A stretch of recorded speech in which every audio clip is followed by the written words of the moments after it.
네, 이제 확신반 마지막 20과 가는 천국, 오는 천국입니다. 우리 먼저 암송 구절을 우리 한번 같이 보겠는데요. 마태복음 25장 34절 우리 같이 한번 읽겠습니다. 그때 임금이 그 오른편에 있는 자들에게 이르시되 내 아버지께 복 받을 자들이여 나와 창세로부터 너희를 위하여 예비된 나라를 상속받으라. 상속받는데, 예비된 나라를 상속받는데 언제 받느냐 하면 그때에 받는다라고 이야기합니다. 이 그때가 언젠가, 이 앞부분을 살펴보면요, 마태복음 25장 31절부터 보시면 이렇게 이야기합니다. 인자가 자기 영광으로 모든 천사와 함께 오실 때, 그러니까 재림에서 오실 때 32절에 모든 민족을 양과 염소로 구분하여, 33절에 양은 오른편에 염소는 왼편에 두리라. 그때에 이렇게 시작되는 것이죠. 그때가 이제 예수님이 오시는 그때 양은 오른편, 염소는 왼편에 두는 그때인데요. 이 말씀을 보시면 임금이라고 이야기됩니다. 임금이 주시는데 이 임금은요, 바실류스라는 단어인데 신적 권위를 나타냅니다. 그래서 신약 성경을 살펴보면 하나님하고 그리스도 요때에만 쓰여집니다. 임금이라는 단어는. 그리고 오른편이라고 시작되죠. 그래서 임금이 오른편에 있는 자들에게 준다고 이야기합니다. 근데 이 오른편은 신의 능력을 상징하는 단어입니다. 이 덱시오스라는 단어인데요. PPT 다음 장을 한번 넘겨주시면 오른편이라고 쓰여진 단어들이 이제 구약 성경에 이렇게 나옵니다. 그래서 살펴보시면 출애굽기 15장 6절을 보시면 주의 오른손이 권능으로 영광을 나타내신다고 이야기하죠.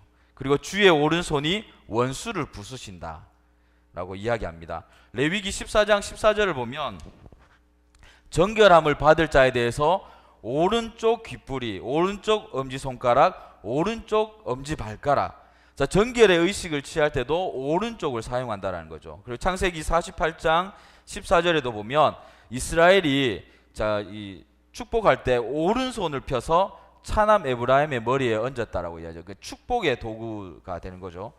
시편 16편 11절에 보시면 주의 오른쪽에 영원한 즐거움이 있다고 이야기합니다.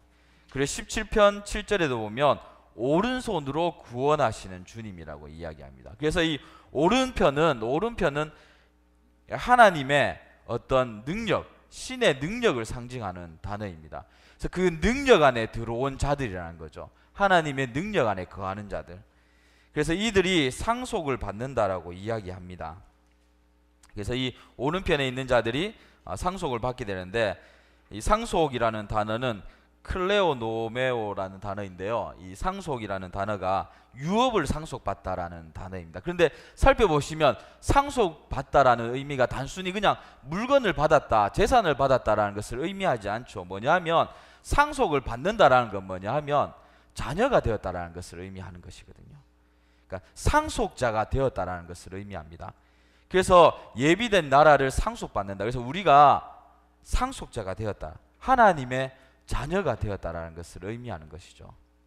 그래서 이 마태복음 25장 34절은 굉장히 우리에게 은혜를 주는 말씀입니다. 그러면 어떤 사람이 오른편에 설 수 있을까요? 어떤 사람이 아버지의 복을 받을 수 있는 자일까요? 여기에 대해서는 우리 이 이식과에 살펴보면 6번으로 이어지게 됩니다. 6번 질문으로 이어지게 되는데 이건 또 뒷부분에서 우리 확인해 보면 좋겠습니다. 우리 뒷장으로 넘어가서 이제 천국을 준비하는 삶입니다. 리처드 백스터라는 이 목사님 굉장히 영성가신데 그분의 글에서 이게 쭉 되어져 있습니다. 한번 우리가 읽어보시고 또 이 말씀들을 우리의 마음에 새기면 좋겠습니다. 우리 뒷장으로 본격적으로 이제 질문으로 넘어가서요. 1번 질문을 보시면 우리 같이 한번 읽겠습니다. 많은 사람들은 천국의 실제를 믿고 이야기를 하면서도 실제로 천국이 어떠한 곳인지 잘 모르고 신앙생활을 하는 경우가 많이 있습니다. 내가 가보지 않았다고 천국에 대해서 무지해서는 안 됩니다.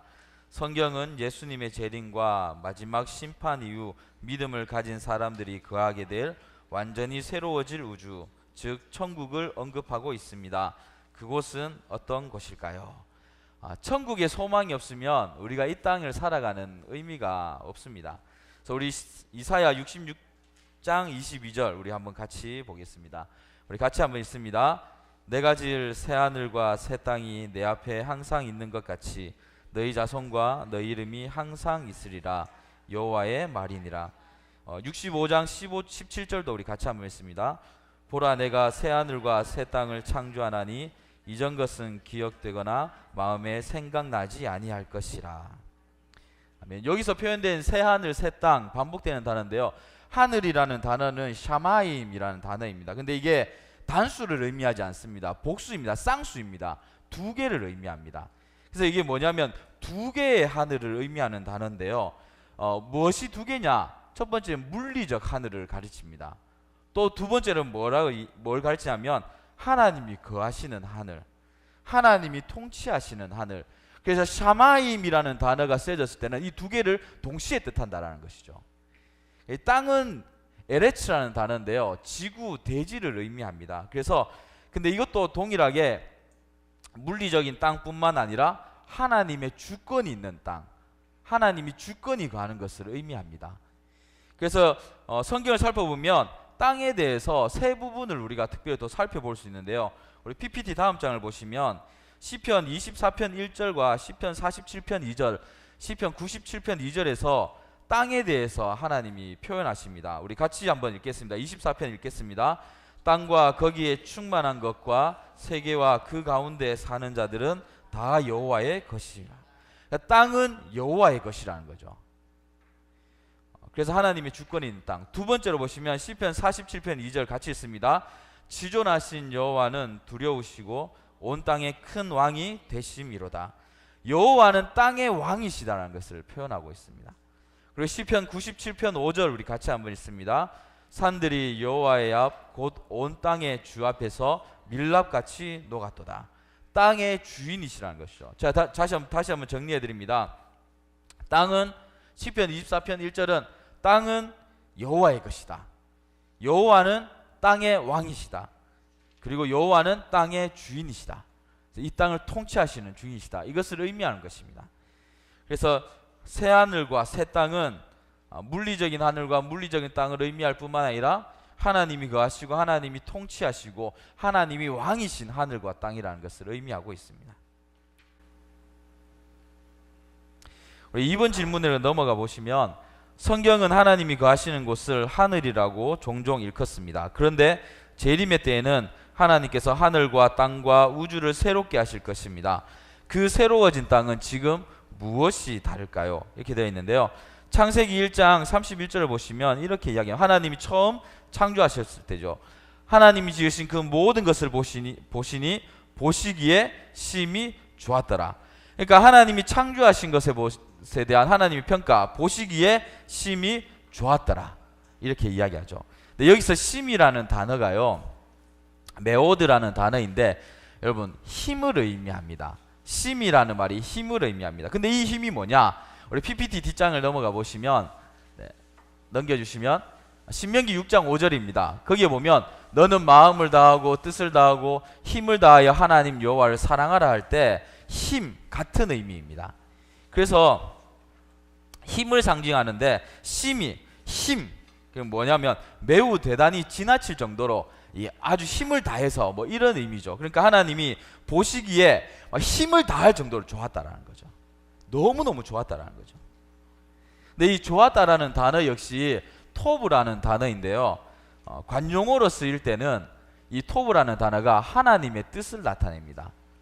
하나님의 뜻이고 또 질이나 가치를 나타낼 때는 이런 표현 있죠. 정금, 아주 고급 향유, 그러니까 아주 불순물이 제거된 완벽한 그런 것을 나타내는 단어이고요. 세 번째로는 도덕적인 선을 의미합니다. 그래서 이 창세기 1장 32절에 보시기에 심히 좋았다라는 말은 하나님께서 창조하신 하늘을 하나님이 보시면서 대단히 지나칠 정도로 하나님 정말 온 힘을 다해서 자신의 뜻에 완벽하게 지었다, 너무 좋았다라는 것을 의미하죠. 그래서 계시록 22장 1절과 3절을 보시면 1절에서 3절을 보시면 이렇게 이야기죠. 완벽하게 창조된 이 앞에 창세기 1장 31절 이 창조된 하늘과 땅이 회복된다는 것을 의미합니다. 그래서 밑에 빨간 줄부터 보시면 다시 저주가 없으며 하나님과 그 어린 양의 보좌가 그 가운데 있으리니 그의 종들이 그를 섬기며 이렇게 하죠. 그래서 지금의 땅과 새로워진 땅의 차이는 다시 저주가 없다라는 것입니다. 하나님과 함께 있다라는 거죠. 그래서 완벽하게 회복되어진 하늘과 땅, 새로워진, 그러니까 새로운 것인데 하나님 처음 창조했던 그 의미가 그대로 담겨지는 그런 의미를 가지고 있는 것이죠. 그래서 지금 우리의 땅에는 아담과 하와가 범죄한 이후에 저주가 들어왔고 죄가 들어왔고 사단이 지배하는 그런 것들에서 완전히 새로워지는 것이죠.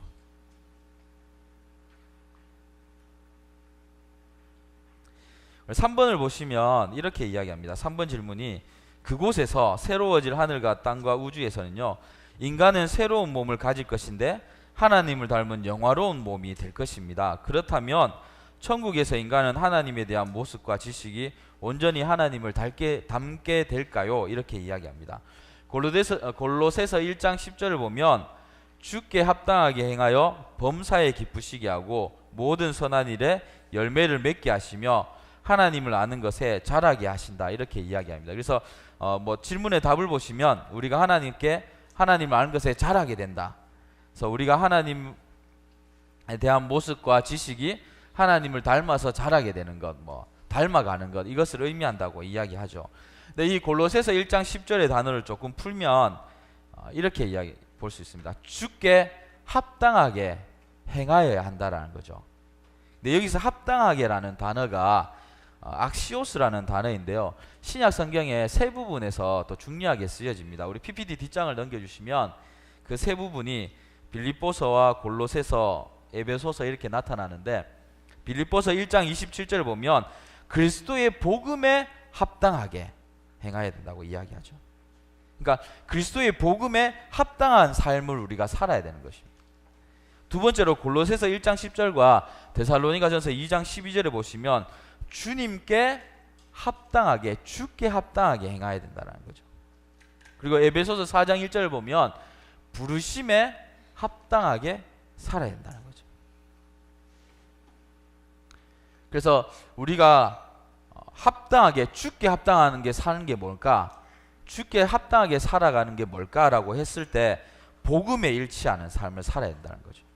그리고 주님과 일치하는 삶을 살아야 된다는 거죠.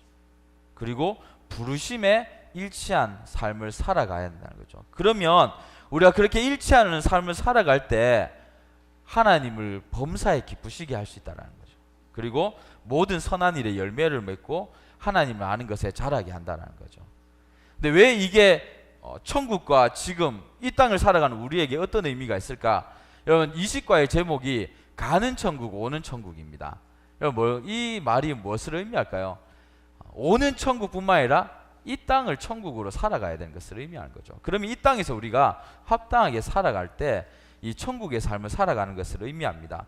근데 여기 또 보시면 주께 합당하게 행할 때 범사에 기쁘시게 한다라고 이야기합니다.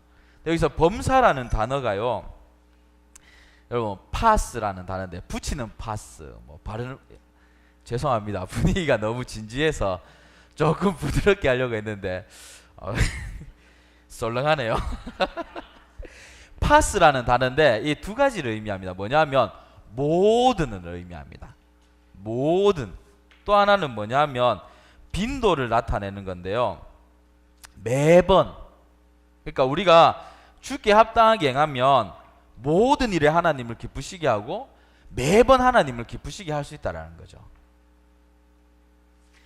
두 번째로 이 모든 선한 일에 열매를 맺게 하신다고 이야기합니다. 여기서 모든도 이 범사라는 파스라는 단어 같은 단어인데요, 범사는 같은 단어이고 이 선한 일이라고 이야기하는 것은, 이 선한은 아가도스라는 단어인데요, 마가복음 10장 17절, 누가복음 18장 18절, 마태복음 19장 17절을 보면 예수님께서 이렇게 말씀하십니다.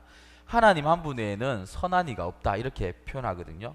그래서 우리가 합당하게 행하면 모든 일에 우리를 통해서 하나님께서 그 열매를 맺으신다는 거죠. 이 말이 어떤 말이냐면 우리가 선한 일을 하면 하나님이 열매를 맺으시는데, 이 말은 우리가 선한 일을 하면 하나님께서 영광을 받으시고 하나님의 열매가 맺혀진다라는 거죠. 다시 말하면 우리가 선한 일을 하지 않으면, 우리가 이 모든 일에 선한 일을 하지 않으면, 하나님과 일치하는 삶을 살지 않으면 하나님이 열매를 맺지 않으신다라는 거죠. 그러니까 뭐냐, 우리를 통해서 하나님이 열매를 맺어 가시는 거죠. 이 말은 다시 말하면 하나님께서 계획하신 모든 일은 우리를 통해서 하신다라는 거죠. 그래서 그러므로 우리가 합당하게 행하는 것, 주께 합당하게 행하는 것은 우리를 위하는 것이 아니라 하나님께서 계획하신 일에 하나님의 뜻의 열매가 맺혀지게 하기 위해서 우리가 나아가야 되는 것이죠. 세 번째는요, 아는 것에 자라게 된다고 이야기하죠. 이게 에피그노시스라는 단어인데 명확한 지식, 인식을 이야기합니다. 그래서 에베소서 4장 13절을 보시면, PPT 다음 장을 보시면 이렇게 이야기하죠. 하나님의 아들을 믿는 것과 아는 일에 하나가 되어 온전한 사람을 이루어서 그리스도의 장성한 분량이 충만한 데까지 이르게 된다라고 이야기하죠. 그러니까 우리가 합당하게 행하면 하나님의 아들을 믿는 것과 아는 일에 하나가 돼서 온전해져서 그리스도의 장성한 분량이 충만한 데까지 이르게 된다라고 말하는 거죠. 그래서 이 골로새서 1장 10절이 천국을 이야기한 게 아니라 바울이 골로새 교인들 향해서 이야기했거든요. 그러니까 이 땅에서도 우리가 천국을 살아갈 수 있는 것처럼 이야기를 하는 거죠. 그래서 교재를 보시면 이렇게 3번 아는 것, 그러니까 하나님을 아는 지식이 계속 자랄 것이다라고 설명하고 있죠. 이 교재 뒷부분에 우리 지도자 가이드를 보시면, 그런데 또 다른 한편을 보시면 1번과 2번과 3번이 동시에 일어난다고 볼 수 있습니다. 그래서 새하늘과 새 땅뿐만 아니라 오늘 우리의 모습에서도 주께 합당하게 행하는 삶을 우리가 추구하면서 살아가야 합니다.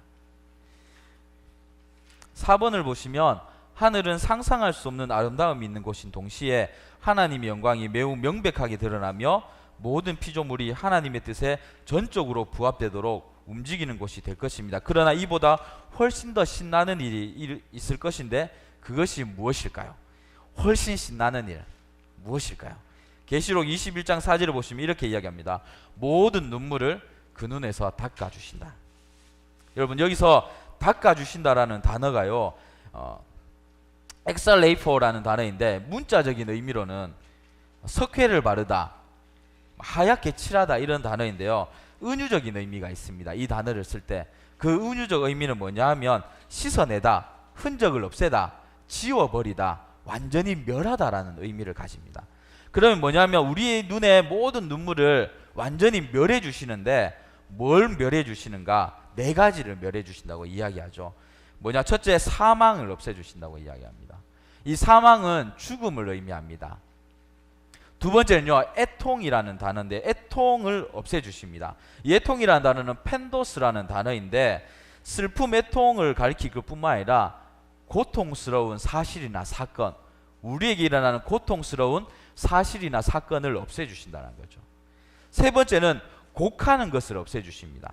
곡은 크라우게라는 단어인데요, 울부짖음, 외침 이런 단어를 가지고 있는데 특별히 이 계시록 21장 4절에는 염려를 가르치는 단어로 쓰여졌습니다.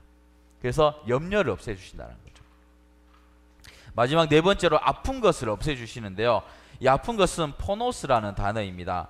이게 뭐냐면 전쟁에서의 육체적인 어떤 노력들, 전쟁을 치르면서 겪는 그런 노력, 아픔들, 그리고 매일의 수고, 일, 그리고 세 번째는 고통과 아픔과 괴로움을 나타내는데 이 계시록 21장 4절에서는 이 괴로움을 나타내는 단어로 쓰여졌습니다. 아픔을 나타내는 단어로 쓰여졌습니다. 그래서 우리 눈에서 사망과 애통과 곡과 아픈 것, 이 네 가지를 하나님 완전히 멸해 주신다라고 이야기합니다. 그리고 베드로후서 1장 13절 보시면 생명과 경건에 속한 모든 것을 우리에게 주셨으니 이는 자기의 영광과 더불어서 우리를 부르신 이를 알므로 말미암는다라고 이야기하죠. 생명과 경건에 속한 모든 것을 우리에게 주셨다라고 이야기합니다. 여기서 생명은 이 조회라는 단어인데 동물, 식물 뭐 이런 것들의 물리적인 생명력, 살아있게 하는 것을 의미하고요. 경건은 유셰베이아라는 단어인데요, 하나님을 두려워하다라는 것을 의미합니다. 그리고 이 하나님을 두려워하다라는 것을 다른 말로 표현하면 그리스도인의 삶의 방식을 의미합니다. 여러분, 이 생명과 경건 이렇게 풀면 떠오르는 사건이 없습니까? 저는 이걸 보면서 창세기의 사건이 떠올랐습니다.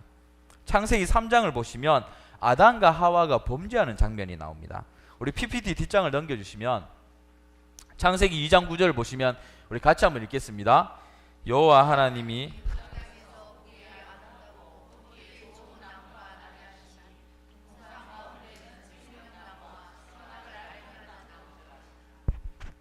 거기 보면 이렇게 이야기하죠. 생명나무, 살아있게 하는 생명나무, 그리고 선악을 알게 하는 나무. 아담과 하와가 선악을 알게 하는 나무를 볼 때 뭘 느낄까요? 하나님께서 이걸 먹지 말라 하셨지. 그러니까 아담과 하와의 삶의 방식인 거죠. 하나님의 백성의 삶의 방식인 거죠. 근데 이게 깨어졌습니다. 범죄함으로 말미암아. 그래서 창세기 3장 22절과 24절을 보면 여호와 하나님이 이르시되 보라, 이 사람이 선악을 아는 일에, 그러니까 그리스도인의 삶의 방식, 경건을 아는 일에 우리 중에 하나와 같이 되었으니 그가 그의 손을 들어 생명나무 열매도 따먹고 영생할까 하노라 하시고 이들을 쫓아냈다라고 이야기하시죠. 그런데 이 창조 당시에 무너졌던 것들을 생명과 경건에 속한 모든 것을 우리에게 주셨다. 다시 회복시켜 주셨다라는 거죠. 그러니까 하나님께서 우리에게 모든 걸 회복시켜 주시죠. 이보다 신나는 게 뭐가 있겠습니까? 우리에게 일어나는 네 가지의 어떤 모든 고통들을 하나님이 다 없애주시고, 아담과 하와가 범죄함으로 말미암아 우리에게 잃어버렸던 그 창조에, 하나님이 창조할 때 주셨던 그 기쁨의 모든 고난들, 기쁨들을 다시 회복 주시는 거예요. 그러니까 너무나 신나는 것이죠. 창조 당시의 것들을 회복시켜 주시는 은혜가 우리에게 있는 것입니다. 그래서 생명과 경건에 속한 모든 것을 주셨다. 놀라운 은혜인 것이죠. 그리고 우리가 이 땅을 살아가면서 이 아담과 하와가 범죄로 말미암아 생겨난 우리의 모든 고통, 이 네 가지의 고통을 하나님이 없애주셨다. 신나는 일이죠. 굉장히. 별로 안 신나시는 것 같아요. 5번을 보시면 이렇게 이야기합니다. 우리의 가장 큰 기쁨은 우리가 그의 얼굴을 뵙는 것, 이 사실이죠. 하나님의 얼굴을 본다는 것은 어떤 의미를 가지고 있을까요? 그의 얼굴을 뵙는 것이 우리의 가장 큰 기쁨입니다. 여러분, 하나님의 얼굴을 뵙는다는 것, 그거보다 더 큰 기쁨이 있겠습니까? 근데 얼굴을 뵙는다라는 이 단어를 제가 바라보면서 민수기 6장의 말씀이 떠올랐습니다. 얼굴을 뵙는다라는 게 여러분 어떤 의미가 있는지 아십니까? 우리 민수기 6장 24절과 26절인데요. 우리 같이 한번 읽겠습니다. 여호와는 내게 복을 주시고 여호와는 그 얼굴을 내게로 드사 은혜 베푸시기를 원하며 여호와는 그 얼굴을 내게로 향하여 드사 평강 주시기를 원하노라. 아멘. 이 민수기 6장 24절에서 26절은 하나님이 아론에게 이스라엘을 이렇게 축복하라라고 가르쳐 주신 대제사장 축복 기도문입니다. 근데 여기에서 25절과 26절 보시면 하나님의 얼굴빛이 비춰지면 어떤 일이 일어납니까? 하나님 여호와는 그의 얼굴을 내게 비추사 은혜 베푸시기를 원한다. 그러니까 하나님의 얼굴빛이 비춰지면 은혜가 비춰진다라는 거죠. 은혜가 베풀어진다라는 겁니다. 여러분, 은혜가 베풀어진다는 게 뭡니까? 불쌍히 여겨주시고 자비를 베풀어주시고 호의를 베풀어주신다라는 뜻을 가지고 있습니다. 그리고 26절을 보면 여호와는 그 얼굴을 내게로 향하여 드사, 그러니까 하나님의 얼굴을 바라볼 때 이 평강을 주신대요. 여기서 이 평강이라는 단어는 평화, 번영, 복지, 행복, 건강, 안정, 그래서 인간이 필요한 모든 복을 의미합니다. 그러니까 다시 말하면 하나님의 얼굴이 비춰지면, 하나님의 얼굴을 뵈면 인간을 받을 수 있는 모든 복을 다 받을 수 있다는 것을 의미하죠. 그래서 시편 16편 11절에 보면 충만한 기쁨이 있고 영원한 즐거움이 있게 되는 것이죠. 그런데 여러분, 다시 민수기로 돌아가 보면 이 배경이 어떤지 아십니까? 아주 이스라엘 백성들이 하나님을 잘 믿고 정말 평안을 누릴 때가 아닙니다. 이 기도문을 언제 받느냐 하면 광야에서 받습니다. 그리고 가나안 땅에 들어가기 전에 받습니다.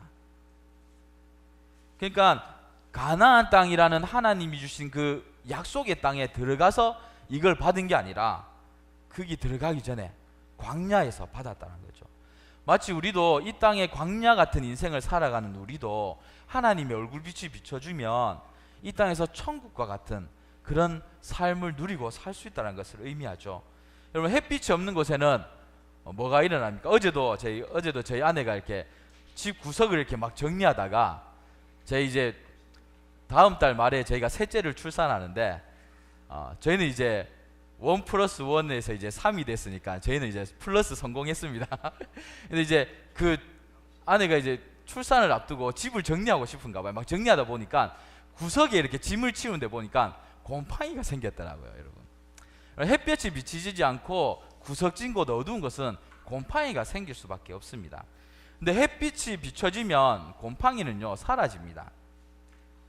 우리의 죄가 우리 인생에 곰팡이처럼 끼어질 수 있습니다. 그런데 하나님 은혜의 얼굴빛이 쫙 비춰지면 곰팡이가 사라지듯이 우리 인생의 죄의 어두운 부분들이 다 사라지는 것이죠. 그래서 이 땅에서도 우리가 충만한 기쁨, 영원한 즐거움을 누리고 살아갈 수 있습니다. 그러므로 우리가 할 일은, 여러분, 해바라기가 해를 따라서 그의 얼굴을 돌리듯이 우리는 주바라기가 되어서 하나님의 은혜의 얼굴빛을 바라보면서 우리가 쭉 그 빛을 따라가는 주바라기의 삶을 살아야지만 우리의 인생에 정말 하나님의 은혜의 빛이 비춰지는 것입니다. 네, 6번을 보시면요. 6번을 보시면 이런 영광스러운 천국, 그러니까 그런 은혜가 있는 천국에 우리가 어떻게 들어갈 수 있을까요? 처음에 이제 암송 9절에서 우리가 질문 나왔던 거죠. 어떻게 하면 오른편에 설 수 있는가? 여기 이제 답을 찾아볼 수 있습니다. 요한복음 14장 6절을 보면 예수께서 이르시되 내가 곧 길이요 진리요 생명이니 나로 말미암지 않고는 아버지께로 올 자가 없느니라, 이렇게 말씀하시죠. 여기서 길이라는 단어는 호도스라는 단어인데요, 우리가 말하는 일반 길을 의미함과 동시에 생활 방식을 의미하는 단어입니다. 그럼 뭘 의미할까요? 내가 곧 길이다라고 이야기할 때 예수님이 내 삶의 방식이다, 내 생활의 방식이다라는 것을 의미합니다. 이것을 다시 좀 쉽게 이야기한다면, 예수님이라면 어떻게 하실까? 지금 이 상황에서 예수님이라면 어떻게 말씀하실까? 어떻게 생각하실까? 예수님이라면 어떻게 행동하실까? 이렇게 내 삶의 방식을 정하는 것을 말합니다. 그리고 진리라는 단어는 알레데이아인데요, 진짜, 유일한, 이런 것을 의미합니다. 그래서 예수님이 진짜 신이시다, 예수님이 유일한 신이시다, 그래서 내가 다른 것을 의지하지 않는다, 이것을 의미하죠. 여러분 혹시 그런 거 없습니까? 예수님이 진짜 나의 신이십니다 이렇게 이야기하면서 이제 스포츠 신문이나 이렇게 신문에 오늘의 운세 이렇게 보고 막 이제 그러면 안 된다는 거죠. 생명은 조에라는 단어인데 앞에서도 언급했던 것인데요, 살아있게 하는 생명력을 의미합니다. 그러니까 예수님만으로 내가 살 수 있다, 예수님이 나에게 생명 주셨기 때문에 살 수 있다, 예수님이 내 생명 걷어가시면 끝이다, 이것을 의미하는 것이죠. 그래서 요한복음 14장 6절과 요한계시록 7장 14절에 유일한 길은 예수님이다, 그래서 예수님이 내 삶의 방식이고 예수님이 나의 유일한 신이고 예수님만이 나를 살아있게 하는 내 생명이다라고 고백할 때 갈 수 있다는 거죠. 여러분, 제가 이제 학습 세례 문답할 때 주로 이제 이 비유를 많이 쓰는데, 여러분 만약에 제가 서울을 가려고 할 때 KTX를 타고 가려고 합니다. 그러면 뭐가 있어야지 탈 수 있을까요, 여러분? 비행기 표를 가지고 있으면 탈 수 있습니까? 없죠. 장로님 말씀하셨는데 KTX 표가 있어야지만 탈 수 있습니다. 근데 제가 정장을 입었어요. 정장을 입고 아주 멋지게 딱 하고 지갑에도 막 몇백만 원이 들어있는데 비행기 표를 타고 들고 갈 수 있을까요? 못합니다. 근데 제가 막 운동을 하고 막 땀 냄새가 막 하고 운동을 하다가 막 온몸에 흙이 묻어 있습니다. 그런데 제가 KTX 기차표를 가지고 있습니다. 그러면 탈 수 있을까요? 없을까요? 탈 수 있습니다. 천국은 어떤 사람이 갑니까? 예수님 믿는 사람이 갑니다. 내가 비록 죄를 너무 많이 지어서 주님 앞에 부끄럽고 내 삶이 너무 가진 것이 없어서 초라하고 내 외모가 너무 초라하다 할지라도 내가 예수님을 믿는다면 그 표를 가지고 있는 것이죠. 그러나 내가 겉으로는 번지르하고 집에 재산도 많고 내가 막 학식도 있고 명예가 있다 할지라도 예수님을 믿지 않는다면 표가 없는 것입니다. 여러분. 오른편에 설 수 있는 사람은 예수님을 믿는 사람인 것이죠. 천국 가는 유일한 방법은 예수님을 믿는 사람입니다. 7번만 하면 끝이 나는군요. 7번 우리 같이 보겠습니다. 어린이 된 후의 삶이 어린 시절에 달려있듯이 세상에서의 삶이 천국의 삶을 결정짓는다는 사실을 우리는 알아야 합니다. 다음 구절을 통해서 그 의미를 생각해 봅시다. 여러분, 빌립보서 1장 21절은 이렇게 이야기합니다. 내게 사는 것이 그리스도니 죽는 것도 유익하다. 대학 입학 당시에 제가 이제 여러분보다 좀 제가 연소하지 않습니까? 제가 95학번인데 제가 대학 입학 당시에 시험을 쳤는데 완전히 망했습니다. 점수가 완전히 망했습니다. 제가 어떤 일이 있었냐면 제가 그 수능 2회째였는데 제가 언어 영역은 많이 틀려야 2-3개를 틀렸습니다. 근데 그날 답을 미뤘었어요. 한 10개 이상을 미뤘었는데 제가 검사를 다 확인을 했어요. 그래서 선생님 바꿔주세요 이러고 딱 받았습니다. 그래가지고 5분밖에 안 남았기 때문에 열심히 빨리 썼는데 이 답지를 그대로 옮겼었습니다. 요거를 또 언제 했느냐? 외국어 영역 시간에도 동일하게 했다는 거예요. 제가 그래서 시험에 울렁증이 있습니다, 사실. 그래서 점수가 완전히 이렇게 낮아졌고 제가 가고 싶었던 대학, 제가 가고 싶었던 학교를, 그러니까 학과를 갈 수가 없었습니다. 그런데 놀라운 건 제 모교의 담임 목사님이 보내고 싶었. 제가 이제 어릴 때부터 교회를 다녔고 제 목사님 그 아들이 저랑 동기였기 때문에 아들처럼 생각하셨거든요. 근데 목사님은 목회를 시키고 싶으셔서 목사님이 저를 보내고 싶었던 학교와 학과가 있었습니다. 그 점수였습니다. 저는 망했다고 생각했어요. 그런데 이제 대학에 갔는데 거기서 선교단체를 만나게 됐고 제 인생의 멘토와 같은 분들 몇 분을 만나게 됐습니다. 그래서 거기서 제 인생이 완전히 바뀌어졌습니다. 저는 실패라고 생각했는데 그게 성공이었던 거죠, 사실. 우리가 흔히 생각할 수 있는데 더 높은 곳에 가야지 성공이고 낮은 곳은 실패라고 생각할 수 있는데요, 더 높은 곳에 가는 것이 망하는 것일 수 있습니다. 흔히 보면 뭐 사업이 성공하고 대학 입시가 잘 되고 자녀가 잘 돼야지 성공한다라고 생각할 수 있는데 오히려 그게 자녀가 망하는 것일 수도 있습니다. 근데 제가 왜 이 이야기를 이야기하냐면 우리가 흔히 죽는 것을 망하는 것이라고 생각하죠. 그래서 장례식장에 가면 예수님을 믿지 않는 사람들 보면 엄청나게 우는 것을 보게 되는 거죠. 그런데 여러분, 죽는 것이 오늘 성경은 성공이라고 이야기합니다. 왜냐하면 죽는 것이 유익한데, 왜냐하면 이런 거죠. 고린도전서 19장 20절에 보면 만일 그리스도 안에 우리가 바라는 것이 다만 이 세상의 삶뿐이면 모든 사람 가운데서 우리가 더욱 불쌍한 자다. 그럼 뭐냐? 20절에 보면 이렇게 이야기합니다. 그러나 이제 그리스도께서 죽는 자 가운데서 다시 살아나사 잠자는 자들의 첫 열매가 되셨기 때문이라는 거죠. 그러니까 예수님이 죽었다 부활하신 것에 우리가 따라서 그렇게 되기 때문에 죽는 것이 우리에게 가장 큰 복이라는 것을 의미합니다. 그래서 갈라디아서 1장 10절을 보면 내가 사람들에게 좋게 하라, 하나님께 좋게 하라, 사람들에게 기쁨을 구하랴. 내가 지금까지 사람들의 기쁨을 구하였다면 그리스도의 종이 아니다. 그래서 우리가 이 땅 가운데 결론적으로 천국을 소망하면서 살아야 됩니다. 왜냐하면 내 안에 사시는 그리스도가 계시기 때문에.